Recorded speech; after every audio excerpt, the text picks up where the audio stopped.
Cancer भारतीय महिलाओं में एक आम बीमारी बन चुका है। गत 4 दशकों से भारत में बच्चेदानी के मुंह का कैंसर एक जानलेवा बीमारी बना हुआ था, लेकिन अब छाती का कैंसर सबसे अधिक जानलेवा साबित हो रहा है, जिसके परिणाम स्वरूप इसके मामलों में लगातार वृद्धि हो रही है। ये कहना है डॉक्टर राजेश्वर सिंह का। उनके अनुसार भारत में प्रत्येक वर्ष छाती के कैंसर के लगभग 1.5 लाख नए मामले सामने आ रहे हैं। एक report. Month breast cancer awareness month है और इसलिए हम ब्रेस्ट कैंसर के बारे में कुछ विचार शेयर करेंगे।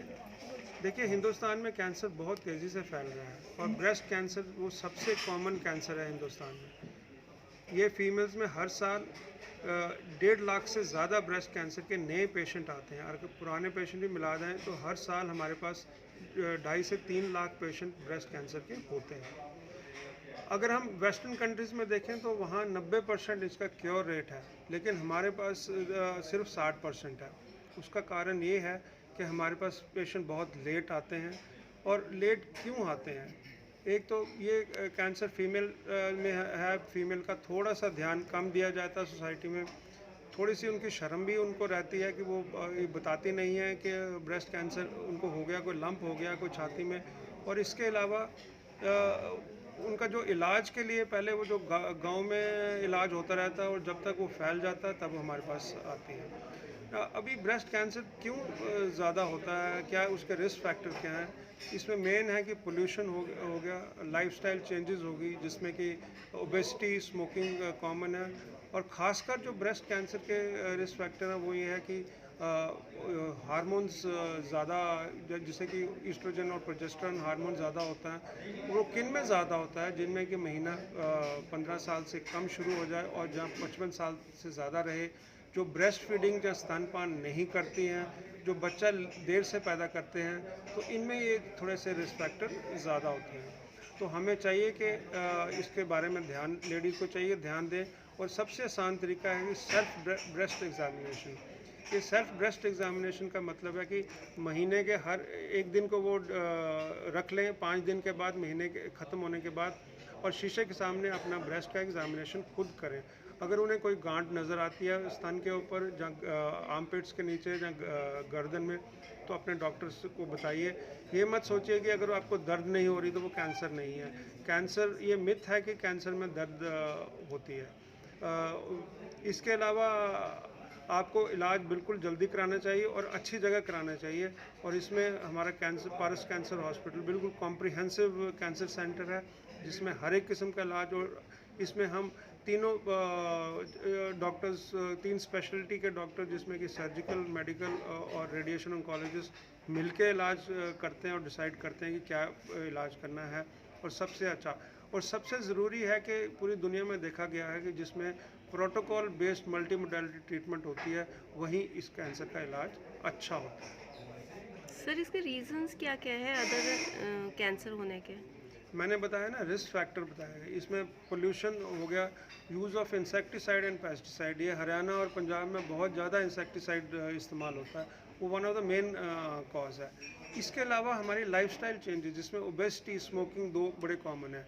और फिर मैंने बताया कि इसमें जो रिस्क फैक्टर है कि हार्मोन्स, फीमेल हार्मोन जिसमें ज़्यादा हों, वो किन में होते हैं? जिनमें महीना जल्दी या लेट शुरू हो जाए, जो स्तनपान नहीं करते, जो जिनका बच्चा 30 साल तक से, पहला बच्चे 30 साल के बाद में होता है। तो ये कुछ कारण है कि जिसके सर, कारण ब्रेस्ट लेकिन जैसे कैंसर। आप बता रहे हैं कि ब्रेस्ट फीडिंग का मोस्ट, अगर अनमैरिड हो तो फिर वो क्या करोगे कैंसर के लिए?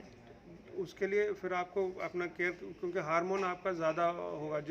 जो मैरिड होते हैं, जब बच्चा होता है, बच्चे होने के टाइम पे हार्मोन्स बंद हो जाते हैं, तो आपका एक्सपोजर ज़्यादा होता है उनको, तो उनको रिस्क ज़्यादा रहता है, तो ध्यान रखना पड़ेगा उनको।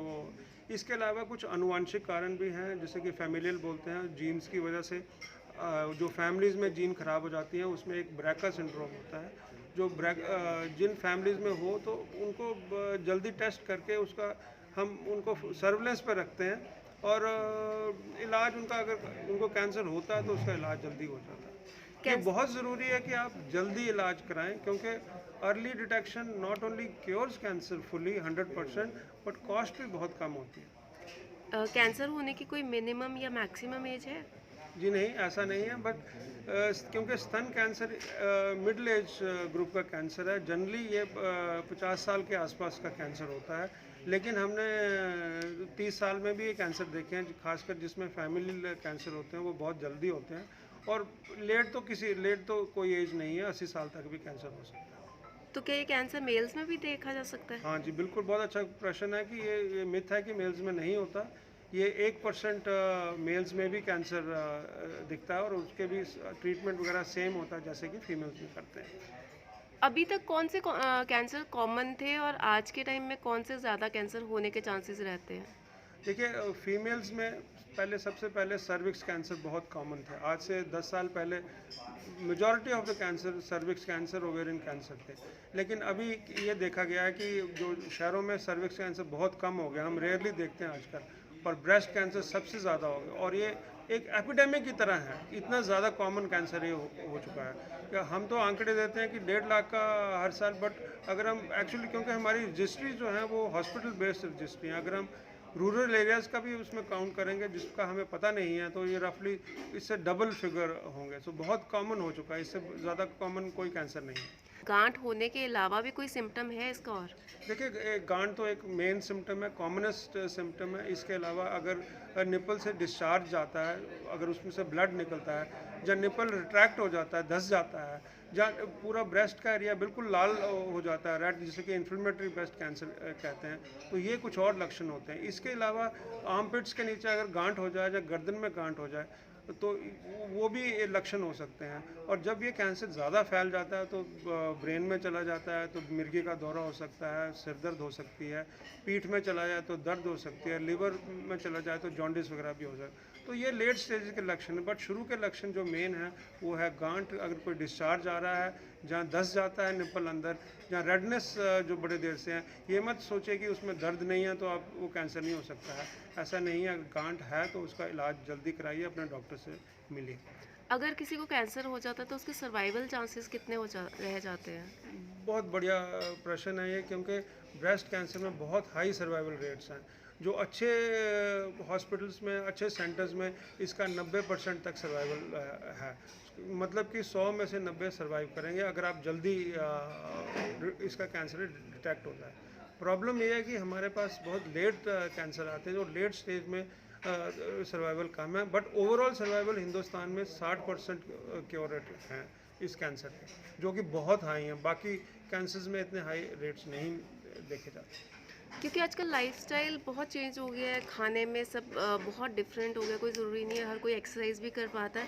तो ऐसे में सर्वाइवल नहीं, प्रिकॉशंस क्या ली जा सकती हैं?